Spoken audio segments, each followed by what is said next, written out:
നമസ്കാരം, ഞാൻ ഡോക്ടർ നമിത ഉമയൂൺ. അൽക്കോബാറിലുള്ള സിൽവർ ക്രസൻറ്റ് ജനറൽ പോളിക്ലിനിക്കിൽ ജനറൽ പ്രാക്ടീഷണറായിട്ടാണ് ഞാൻ വർക്ക് ചെയ്യുന്നത്.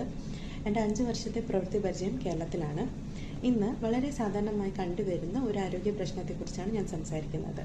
ടൈപ്പ് 2 ഡയബറ്റിസ് അഥവാ ടൈപ്പ് 2 പ്രമേഹം. അതിൻ്റെ ആദ്യ രോഗലക്ഷണങ്ങളും പ്രാഥമിക പരിശോധനകളും. ടൈപ്പ് 2 ഡയബറ്റിസ് പലപ്പോഴും വളരെ ശാന്തമായി ഡെവലപ്പ് ചെയ്യുന്ന ഒരു അസുഖമാണ്. എന്നാലും ചില രോഗലക്ഷണങ്ങൾ നമ്മൾ ശ്രദ്ധിക്കേണ്ടതാണ്.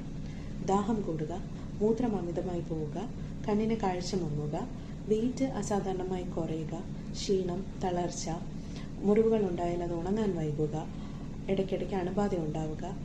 എന്നാലും ചിലപ്പോഴൊക്കെ ഒരു രോഗലക്ഷണങ്ങളും ഇല്ലാതെയും ടൈപ്പ് 2 ഡയബറ്റിസ് ഉണ്ടാവാറുണ്ട്.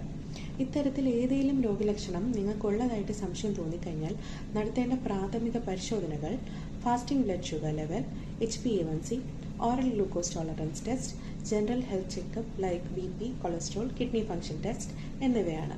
പ്രമേഹം നേരത്തെ കണ്ടെത്തുന്നതിലൂടെ ഭാവിയിൽ ഉണ്ടാകാൻ സാധ്യതയുള്ള ഗുരുതര പ്രശ്നങ്ങൾ നമുക്ക് ഒഴിവാക്കാൻ കഴിയും. നിങ്ങൾക്കാർക്കെങ്കിലും ഈ രോഗലക്ഷണങ്ങൾ ഉള്ളതായി സംശയം തോന്നിക്കഴിഞ്ഞാൽ you can always visit us at Silver Crescent General Polyclinic, Alcobar. I'll be happy to guide you. Stay healthy.